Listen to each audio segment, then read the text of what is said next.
Je vais peut-être répéter cette phrase dans le micro parce que j'avais la tête en l'air. Attends, j'écris en même temps, ça va pas du tout. Bonjour Maillot. Salut Davoro.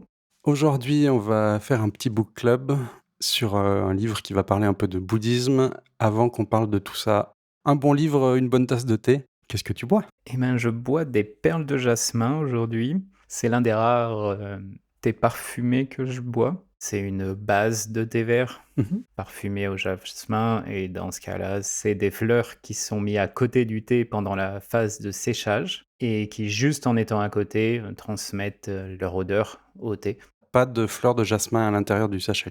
Il y a vraiment rien dans le sachet à part le thé. Ça s'appelle des perles de jasmin parce qu'il est présenté, enfin les feuilles sont enroulées, Ça fait les petites boules qui s'ouvrent comme ça après. c'est ça. Contrairement à beaucoup de thés parfumés, il fait vraiment pas artificiel et le goût ajouté est très fin. Il prend pas forcément le dessus sur la base de thé vert qui elle-même est d'assez bonne qualité. Bon, ils disent pas, c'est pas un thé vert qui a un nom spécifique, mais là, celui que je bois en tout cas, la base de thé vert pourrait presque être un thé vert que tu bois sans le jasmin.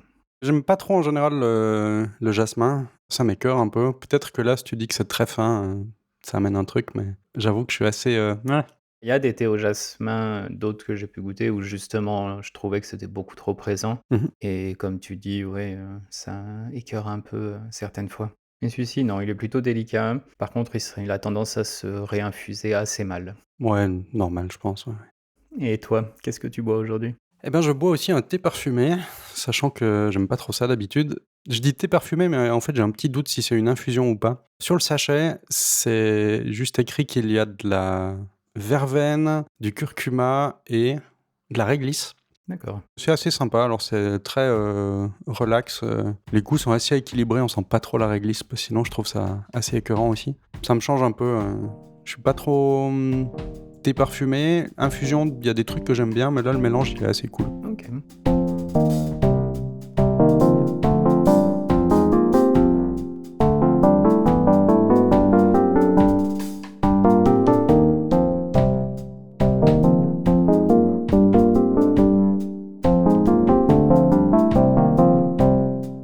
Alors aujourd'hui, on va faire un book club à propos de Dropping Ashes on the Buddha, mais avant qu'on en parle, il faut peut-être qu'on fasse un petit avertissement. C'est un livre sur le bouddhisme zen. La particularité du bouddhisme zen et un peu de la méditation en général, c'est qu'on ne peut pas en parler, non pas parce qu'on n'a pas le droit, mais parce qu'il n'y a pas de mots pour parler de ça. Donc là, on va faire un épisode complet sur quelque chose dont on ne peut pas parler, et en plus de ça, dont aucun de nous deux ne sommes spécialistes. Tout à fait, hein. Moi, le bouddhisme zen dans l'ensemble, je connaissais plutôt de nom et pas vraiment d'autre chose. Ce livre, c'était une découverte là, donc évidemment, attendez-vous à ce qu'il y ait, des fautes peut-être par rapport à des vraies interprétations de gens qui sont plus versés dans le domaine. Comme on le verra, c'est certainement pas grave non plus de faire des fautes, ça fait peut-être partie du truc. Quelques mots sur le livre, moi je l'ai lu de manière numérique. Toi, je sais pas, tu une version papier Ouais, ou j'ai une version papier, ouais. elle est grande comment? C'est pas le format poche, c'est le format, presque, Albin Michel ou ce genre de choses. Il fait 232 pages, pas forcément très épais et sinon, bon, il a rien de spécial, hein, c'est une couverture souple, classique. Comment tu l'as lu le livre? Personnellement, moi j'ai eu un peu de 2 phases. J'ai commencé par, 1 ou 2 petits chapitres par jour et pour, finir de le lire pour le podcast là, j'ai dû me mettre dedans un petit peu plus longtemps, mais c'était pas évident parce que c'est assez dense quand même et puis assez difficile d'accès les concepts qui sont présentés. Toi, comment tu l'as abordé? Un peu pareil, j'ai démarré à essayer de l'étaler sur, les vacances d'été, ce qui n'a pas tout à fait eu lieu. Pareil. Vers la deadline, de cet enregistrement, j'ai lu, ouais, beaucoup plus en bloc. C'est pas du tout un guide sur le zen ou quelque chose comme ça, c'est, 100 textes qui sont des lettres, des interviews zen, des, discours de ce maître zen qui s'appelle Song Shan. J'ai l'impression qu'il a un peu construit pour pouvoir le prendre, ouvrir, lire le texte en question, refermer. Quand on le lit enfin, une dizaine de textes successivement, il y a pas vraiment d'intérêt de le lire comme ça, en fait. Tu as ressenti un peu la même chose, il me semble? De temps en temps, Il y a tout d'un coup 3 ou 4 chapitres où il y a des choses qui vont se répéter. C'est un petit peu le même sujet, c'est un petit peu, la même explication ou le même problème qui est, développé. On vient de le lire au chapitre précédent, donc le relire, 30 secondes plus tard, c'est bon, OK. Ça permet peut-être d'aborder les choses sous des angles différents, mais c'est sûr que j'aurais peut-être préféré dire, je lis un chapitre par jour et comme ça tu as le temps de penser entre chaque chapitre et la répétition, elle serait moins pénible dans ce cas-là parce que c'est ce que j'ai vu hier et ça explique un peu différemment, quoi. Alors que si tu l'as vu il y a 2 minutes, bon, c'était un peu dense, quoi. Je pense que ça vient entre autres parce que ce type de philosophie, c'est quand même des choses qui ont une culture orale plus que écrite. Mmh. Alors il y a des textes de référence, les sutras généralement ça s'appelle, mais le but c'est rarement d'apprendre les sutras. Mmh. Les sutras sont là pour t'aider à certains moments. Une sutra, c'est, quelques petites lignes de texte pour t'expliquer quelque chose, quoi. La traduction littérale, c'est fil. Il me semble que ça vient vraiment du fil à tisser, ce type de choses. On appelle ça comme ça parce que c'était les notes la plupart du temps, c'est les notes des étudiants des maîtres et donc ils notaient juste une phrase de Mmh. manière un peu décousue. Comme c'est une phrase, c'est un fil. Je suis quasiment sûr que c'est la traduction. Après, l'explication de pourquoi ça s'appelle comme ça, c'est ce qu'on m'avait dit à voir. La partie écrite de ces traductions, en fait, c'est des notes d'étudiants la plupart du temps. Donc, faut aussi le prendre avec ce que c'est, des notes à un certain moment sans tout le contexte. Souvent quand, on voit un peu en librairie, «Oh là là, un livre sur le zen, genre, le top 5 des phrases qui vous feront le plus réfléchir». C'est pas du tout le cas de ce livre, hein. C'est vraiment un maître zen, qui a donc, tout un parcours et une formation d'études religieuses du bouddhisme, qu'il pratique et du coup il en parle et c'est pas ce côté un petit peu, «Ah super, j'ai lu, 3 phrases un peu étranges, c'est de la philosophie orientale, ça doit certainement être très profond et en fait j'ai rien compris». Là, il y a vraiment, tout un développement derrière, tout un accompagnement à un système de pensée, voilà. Ça veut pas dire que j'ai plus compris parce qu'effectivement c'est très compliqué, enfin et puis très paradoxal, on en reparlera, mais faut pas vous attendre à un truc un peu, pseudo new age, je sais pas quoi, hein, c'est pas le cas. Et c'est pas un tutoriel de pour pratiquer le zen, c'est ça qu'il faut faire, et cetera. C'est vraiment plusieurs textes qui, en soi, entre eux, sont complètement décousus, puisqu'on passe de correspondance entre, ce maître zen et ses élèves à, un discours qu'il a fait, dans l'un des centres zen où il va, à, une interview entre lui et un élève. Donc c'est pas vraiment un guide, voilà comment méditer, voilà ce que c'est que le zen d'un point de vue, occidental, dans le sens où souvent quand on lit un livre, nous, on s'attend à ce qu'il y ait un début, enfin le côté, introduction, thèse, antithèse, Mmh. conclusion, ce type de choses. C'est pas du tout ce style de livre et à la fin, on ne sait pas plus comment il faut méditer puisque c'est pas le but du livre. Je l'ai vu beaucoup comme, pour moi, hein, qui découvrait comme, ouvroir un peu de réflexion. C'est quelque chose qui a étendu un peu mes horizons de pensée, auxquels justement je soupçonnais pas que: «Ah tiens d'accord, il y a, ces choses-là, il y a, cette manière de faire, de voir, le monde, l'univers, la vie, l'esprit, soi-même», je le prends pas, ni comme quelque chose de vrai, ni comme quelque chose de faux. C'est juste pour moi, c'était intéressant de voir ce que c'était et ça peut présenter un peu ces paradoxes-là et cette vision. En 2 mots, le zen, qu'est-ce que c'est? Qu'est-ce que tu en retiens? Ouais, ouais, je sais, quelle question. En 2 mots, le zen, très factuellement, c'est, la vision japonaise du bouddhisme. C'est principalement une pratique méditative, le zen. On va, s'asseoir en méditation, chanter de temps à autre et avoir des sessions de discussion avec le maître pour, clarifier certains points, mais principalement, voilà, s'asseoir et méditer. C'est vraiment le cœur du zen. Est-ce que c'est pas aussi, parler de, une sorte d'état d'esprit qu'on pourrait atteindre, qui va être détaché des choses, détaché des pensées aussi?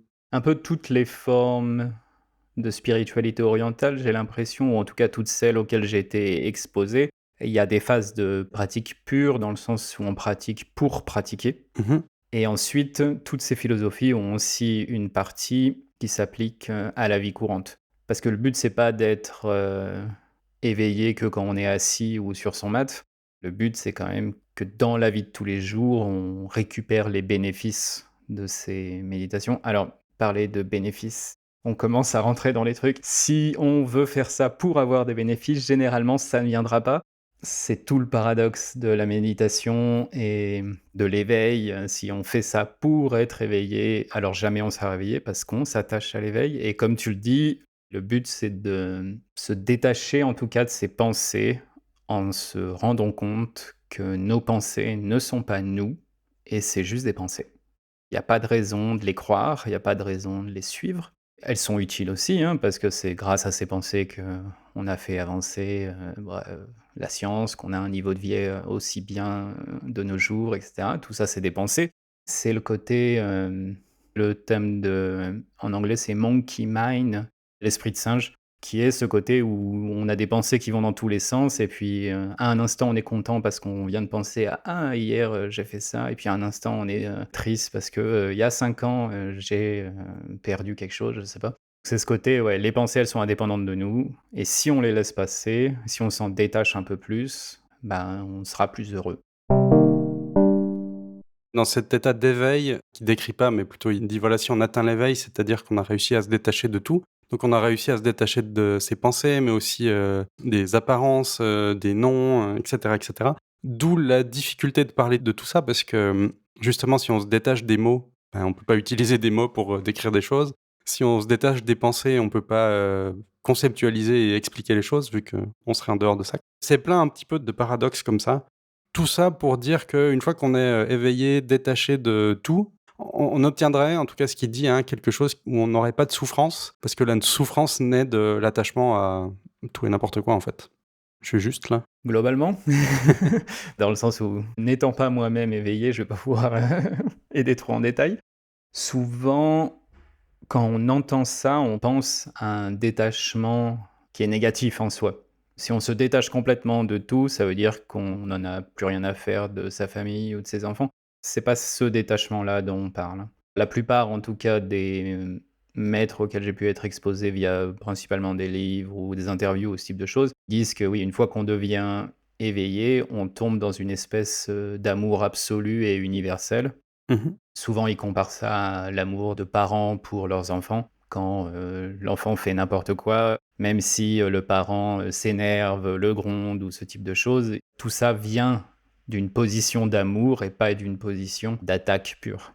La plupart des maîtres, de ceux qui en tout cas se proclament éveillés, parlent de ça. C'est-à-dire qu'une fois qu'on a éliminé toutes ces pensées, qu'on n'est plus attaché uniquement à nos pensées, c'est là où on s'ouvre complètement sur tout l'univers.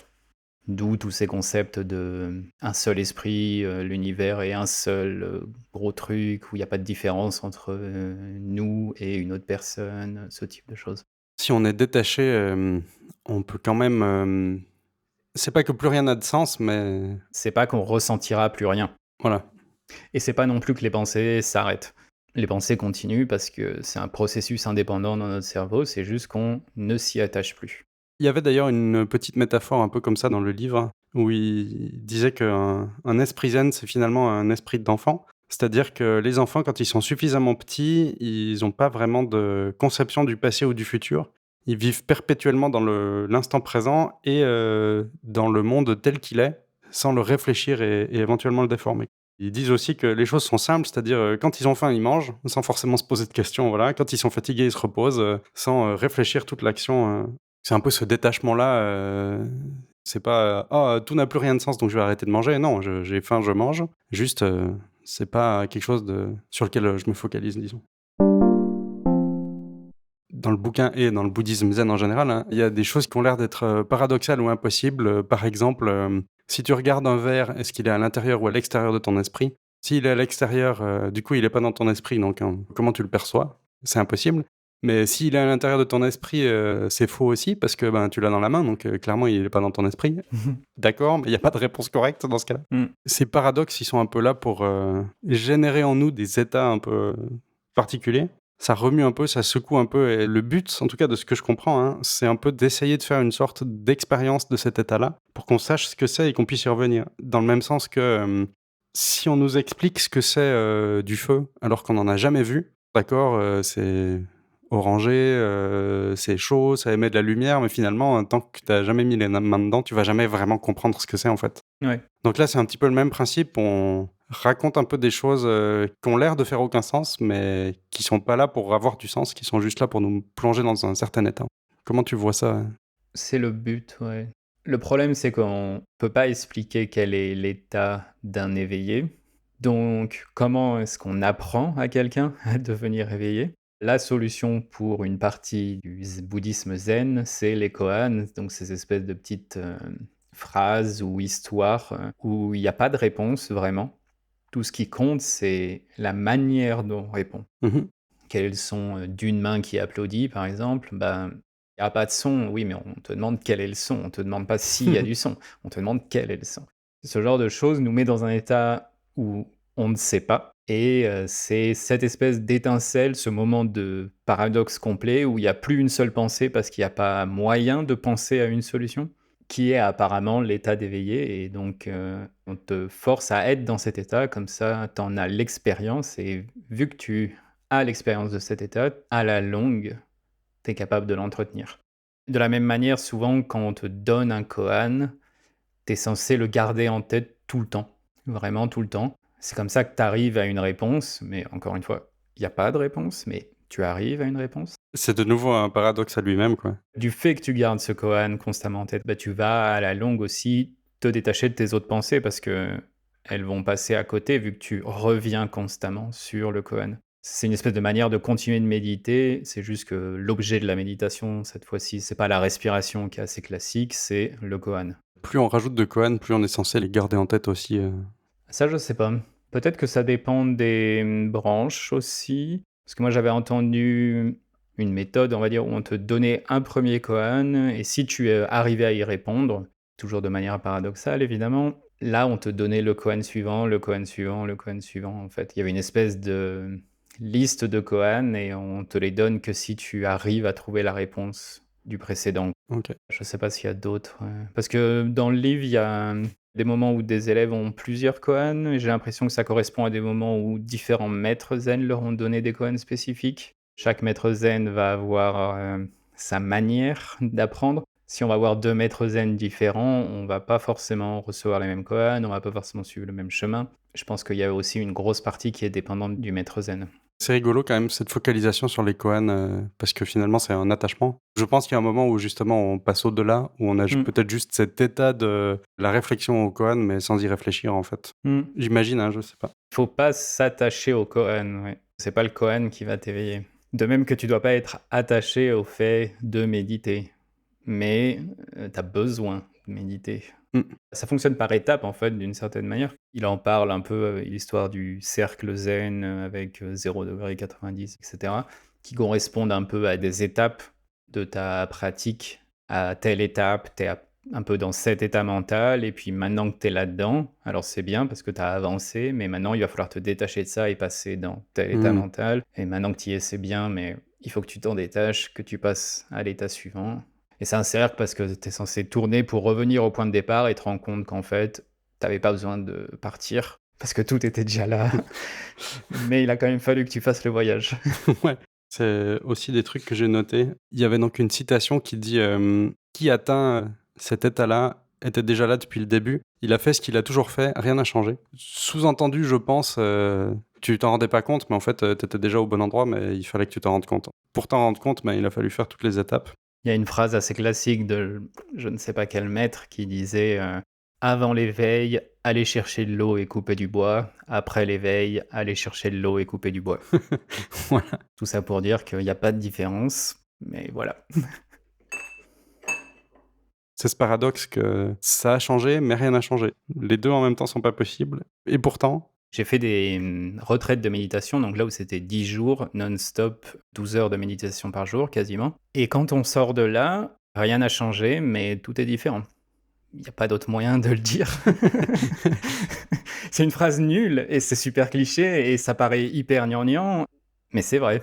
Il y a pas d'autre manière de l'exprimer. le livre aussi en parle un petit peu, hein, de dire que en fait, les mots, c'est extrêmement limitant et ça empêche d'avoir, une vraie compréhension des choses parce que on est justement limité par le langage et après à l'étape d'en dessus, limité par les pensées. De vouloir en parler, on n'arrive pas à l'expliquer réellement parce qu'on n'a pas les moyens de le faire, L'esprit zen, c'est avant les pensées et donc avant les mots, puisque s'il y a pas de pensée, on n'a pas de mots. Il y a des philosophies qui disent que c'est, des fois au-delà, c'est un terme qui est utilisé, mais avant, c'est peut-être mieux comme terme, je trouve. Au-delà, il y a la notion que c'est mieux. Comme si tu transcendais les choses alors qu'il y a rien à transcender.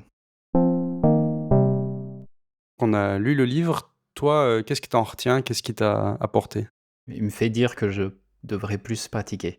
Mon problème avec ce livre, ça a été qu'il est extrêmement répétitif parce que j'ai déjà énormément lu sur le sujet et qu'au bout d'un moment, il faut arrêter de lire. Au bout d'un moment, il faut faire l'expérience des choses. Ouais, parce que tu peux lire, tous les livres que tu veux sur la natation, si tu te jettes pas dans la piscine, tu sauras quand même pas nager. J'ai été exposé à plein de philosophies différentes, le bouddhisme via la tradition, Vipassana, Ça, c'est une branche indienne plutôt, hein, c'est ça? plutôt une branche indienne. Il y a au moins 2 grandes traditions de Vipassana. J'ai été exposé à celle de Goenka et une tradition, moins dirigée vers un seul maître. Ça reste du bouddhisme, mais c'est pas zen par contre, c'est ça? Voilà, c'est pas le bouddhisme zen. D'après la partie Goenka, c'est le bouddhisme, et la pratique telle que le Bouddha l'aurait apportée au monde, avec, toutes les pincettes que moi je pense qu'il faut prendre. Ouais. Donc j'ai été exposé à ça, j'ai été exposé au yoga. Il y a des liens avec le bouddhisme, mais le yoga, c'est pas du tout basé sur le bouddhisme, c'est un truc indépendant, mais l'enseignement est au final, au cœur, vraiment le même. Le bouddhisme zen, un peu, pas tant que ça, je pratiquais un tout petit peu, mais plus parce qu'il me fallait un endroit qui me forçait un peu à méditer, et il s'avérait qu'à côté de chez moi, il y avait des méditations régulières. Puis après, j'ai lu plein de choses sur plein de branches différentes du bouddhisme, etc. Mais c'est mon premier livre vraiment uniquement dédié au zen. C'était intéressant pour ça parce que je savais qu'il y avait toutes ces histoires de paradoxes dans le zen et peut-être que j'avais pas perçu à quel point. J'ai l'impression que c'est un peu la goutte d'eau qui me fait dire: «Faut que j'arrête de lire». Ce serait, de l'avoir lu, un encouragement à pratiquer plus. Je sais pas si j'utiliserai encouragement, mais il faut que j'expérimente plus. C'est mignon d'être, dans mes pensées, d'être dans ma tête. La pratique, elle a une raison d'exister. J'ai l'impression que ce sera plus utile pour moi que de continuer de lire des choses. Ça ne veut pas dire qu'il faut arrêter de lire ou autre. Et puis, comme on a dit un peu au début, c'est quand même un genre de guide si on pratique. Je pense que ça vaut le coup de temps à autre de l'ouvrir, de prendre un texte, de lire, de le refermer, de laisser ça, dans son esprit, de continuer à pratiquer et puis, quand on en a envie, refaire ça. Beaucoup de gens disent que, le fait qu'on pratique nous donne un nouveau regard sur chaque texte et des fois, des choses qui nous paraissaient sans intérêt, d'un coup, ont un sens beaucoup plus profond parce qu'on a fait l'expérience de ce qui est décrit, en fait. Ouais. Tant qu'on n'en a pas fait l'expérience, en fait, on n'a pas de lien avec. Et toi, qu'est-ce que tu en retires? Le premier truc, qui est très terre à terre, hein, mais c'était un peu une, friandise, sympa pour mon cerveau. Je sais pas, j'ai trouvé ça assez, excitant dans le sens, ça attise mon intérêt d'avoir tous ces paradoxes, d'avoir, toutes ces situations impossibles et de pas les comprendre, puis en même temps d'avoir envie d'essayer de les comprendre. Comprendre qu'il faut pas essayer de les comprendre justement, mais voilà, il y a cette boucle-là, tout ce truc qui est quand même très récursif, quoi. Mmh. Après, il y a quand même des trucs pas mal pour, rappeler à, un esprit anxieux comme le mien que, finalement, on peut relativiser, que les choses sont peut-être pas si importantes, que selon comment on voit l'environnement autour de nous, les gens, les actions, l'univers, les conséquences, ben, on peut faire avec, sans souffrance, parce que la souffrance, on la génère beaucoup nous-mêmes, finalement. Même quand elle est, imposée par des agressions extérieures, on peut aussi trouver des trucs pour, s'en détacher. Alors, je dis pas que c'est facile, hein, loin de là, mais Oui, clairement. il y a des pistes un peu là-dedans pour essayer de s'en détacher, quoi. L'air de rien, ça va, m'accompagner, je veux pas dire tout le temps, mais voilà, de temps en temps, j'espère que je retomberai sur mes notes parce que j'en ai pris pas mal. J'espère qu'elles m'apporteront quand même quelque chose parce que c'est pas dit, hein, là, elles ont encore un peu de même celles qui font pas de sens, elles me donnent l'impression de faire du sens, mais peut-être que dans 10 ans, je ferai: «Mais qu'est-ce que j'ai écrit?» J'en sais rien, mais voilà, il y a c'est un truc, quoi. Est-ce que, je veux pratiquer ça? Est-ce que, je trouve que c'est quelque chose qui répond à tout? Je ne sais pas. Peut-être, peut-être pas. Est-ce que c'est quelque chose qui me convient? Peut-être, peut-être pas. Est-ce que ça convient à tout le monde? Bon, non plus. Je pourrais comprendre qu'on fasse: «On n'a rien compris et ça m'intéresse pas», bon, très bien. C'est pas une vérité absolue, qu'ils font: «Ah non, mais c'est trop bien, il faut absolument voir ça». Je pense que l'une des raisons pour laquelle toutes ces traditions spirituelles se sont coupées de plus en plus et ont fait, des milliers de branches dans tous les sens, c'est que chaque individu répond pas forcément à la même chose. La méthode du zen, c'est sûrement pas la méthode pour tout le monde, parce que je pense pas qu'il y ait une méthode unique pour tout le monde et peut-être qu'il y a d'autres choses, à approcher. Il y a plein de gens qui trouvent que les pratiques japonaises de manière générale sont très austères, oui. Mais pour certaines personnes, ça parle vraiment, alors que d'autres vont peut-être plutôt préférer, l'état d'esprit, chinois, pour généraliser, parce qu'encore une fois, même au Japon, en Chine ou en Inde, il y a pas un état d'esprit. Plein de courants, ouais. Bouddhisme zen, bouddhisme indien, vipassana, yoga, le cœur du cœur, ça a l'air d'être, la même chose. Si on se détache de nos pensées, on vivra beaucoup mieux et on fera potentiellement des choix plus intelligents. Toutes ces histoires de, paradoxes, de situations impossibles, de perception de choses, voilà, c'est très difficile, on n'y comprend rien, mais au final, l'essence est peut-être facile. Il faut peut-être avoir fait le chemin du difficile pour retourner à cette compréhension du facile que je pense pas avoir compris, hein. Tu vois, là, c'est peut-être une fausse impression de ma part de dire qu'au final, c'est vrai que ça pourrait être facile.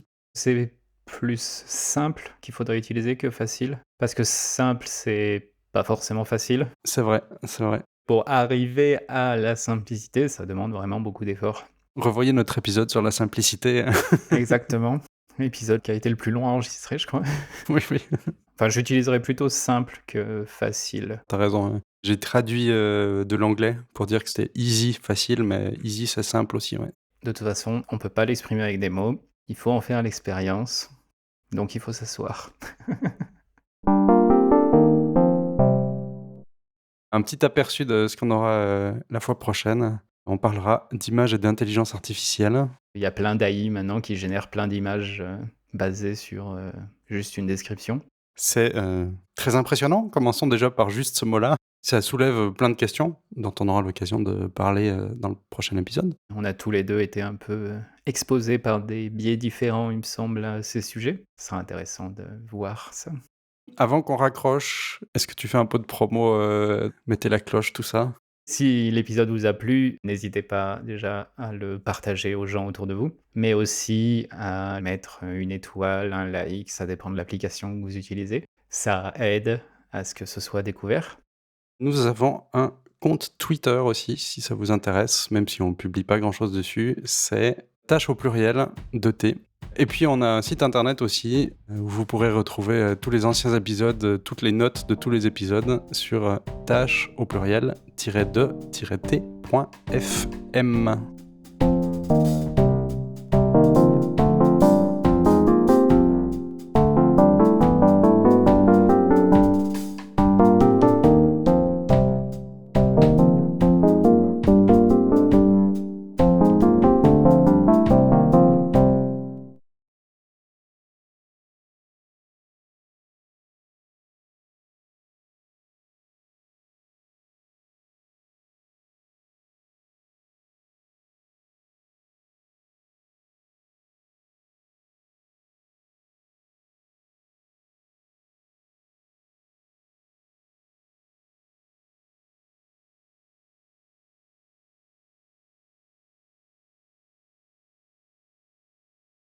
Il faut en faire l'expérience, donc il faut s'asseoir. Ou boire du thé, parce que ça fait partie du zen aussi, régulièrement. Mais quand on boit du thé, il ne faut faire que boire du thé.